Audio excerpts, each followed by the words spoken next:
Hello বন্ধুরা, সবাই কেমন আছো? চলো আজকে আমার বাড়ির কাজ নিয়ে কিছু কথা বলি। আমরা বাড়ির বউ, আমাদের যেমন রান্নাবান্না করতে হয়, নিজেদের কাজ ছেলে মেয়ে দেখাশোনা করার পরও মাঠেরও কিছু কাজ আমাদের গ্রামের বউদের করতে হয়। দেখো, মাঠ থেকে বাড়িতে পেঁয়াজ চলে এসেছে। এগুলো কিন্তু বীজ রাখা হবে। তোমরা দেখতেই পাচ্ছ, এই যে এত সুন্দর সুন্দর পেঁয়াজ, এগুলো বেঁধে রাখা হচ্ছে। এগুলো সেই বছরের শেষে এগুলোকে আবার পাঁচা থেকে পেড়ে কেটে এগুলো বীজ বসবে জমিতে। এইগুলো সেরা সেরা পেঁয়াজগুলো কিন্তু আমরা বাছাই করে রাখি। বাকি পেঁয়াজগুলো কিন্তু মাঠ থেকে কেটে বিক্রি হয়ে গেছে। তোমরা দেখতেই পাচ্ছ এক একটা পেঁয়াজের কালার কত সুন্দর, আপেলের মতো কালার। এগুলো সব থেকে সেরা পেঁয়াজ। এগুলোকে আমরা বাছাই করে এই যে ঝুঁটিগুলো বাঁধতে হচ্ছে, দেখতেই পাচ্ছ। আমরা সবাই মিলে বাড়িতে বসে পড়েছি। আমার স্বামী আছে, শাশুড়ি মা আছে, আমি আছি, আমরা সবাই মিলে কাজ করছি। হ্যাঁ বন্ধুরা, তোমরা বলতেই পারো লোক নিতে পারো, কিন্তু কি বলো তো, আমরা তো গ্রামের মানুষ, আমাদের সব কিছু করতে হয়। লোক নিতে গেলেও তো কিছু পয়সা তাকে দিতে হবে, মজুরি দিতে হবে। তো তার জন্য আমরা বাড়ির মানুষরা সবাই নিজের কাজ নিজেই করতে ভালোবাসি, যতটুকু পারি আর কি। এই যে দেখো, ঝুঁটিগুলো কিন্তু কেমনভাবে কেটে রাখছি।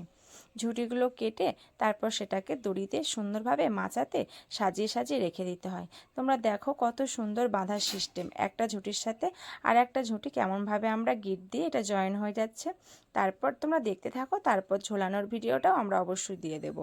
তো ভালো লাগলে অবশ্যই কিন্তু চ্যানেলটিকে তোমরা সাবস্ক্রাইব করে নিয়ে আমাকে একটু ভালোবাসা দিও। আমরা গ্রামের বউ তো, আমাদের সব কিছু করতে হয়। বলতেই পারো যে সব কিছুই কি ভিডিওতে দেখাতে হয়? কি বলো তো, ভিডিওতে দেখালে যদি একটু ভালো লাগে, তোমরা যদি একটু খুশি হও, তার জন্যই কিন্তু ভিডিওটা করা। সম্পূর্ণ ভিডিওটা দেখার অনুরোধ করছি আমার সকল ইউটিউব বন্ধুদের। তোমরা সবাই কিন্তু একটু ভালোবাসা দিও, একটু সাপোর্ট করো। যে দেখতেই পাচ্ছ, রসুন আছে আমাদের জমির, কিন্তু পেঁয়াজ রসুন বলতে পারো অনেক কিছুই আমাদের চাষ হয়। তো রসুন কটা এখনও শুকানো হয়নি, এখনও মোটামুটি 1 মাস শুকাতে লাগবে রোদে ফেলে পুরো। তার জন্য আমরা পেঁয়াজটা একটু হালকা করে রোদ খাইয়ে নিয়েছি। গাছগুলো পুরো যখন শুকনো শুকনো হয়ে গেছে, তখনই সেটাকে বাঁধতে হচ্ছে। আমি খুব একটা ভালো বাঁধতে পারি না, মানে ঝোটনগুলো যে বাঁধা হচ্ছে খুব একটা বড় গোছ করতে পারি না। কত সুন্দর কালারটা খালি দেখো, আমাদের এখানকার সেরা সেরা পেঁয়াজ এগুলো। তোমরা দেখতেই পাচ্ছ বন্ধুরা। অনেকে আছে পেঁয়াজ রসুন খায় না, কিন্তু আমাদের চাষ হয়, আমরা খাই, আমরা পেঁয়াজটা খাই। তো কারা কারা ভালো পেঁয়াজ খাও তারা কিন্তু অবশ্যই কমেন্ট করবে, আর কারা কারা পেঁয়াজ খাও না সেটাও অবশ্যই কমেন্টে আমাকে জানাবে। এবার দেখতেই পাচ্ছ, ঝুঁটিগুলোকে আবার বয়ে বয়ে নিয়ে যাচ্ছি অন্য জায়গায়, কারণ ঘরে সেখানে মাচার মধ্যে টাঙানো হবে। তো তোমরা পুরো ভিডিওটা কিন্তু অবশ্যই অবশ্যই দেখো।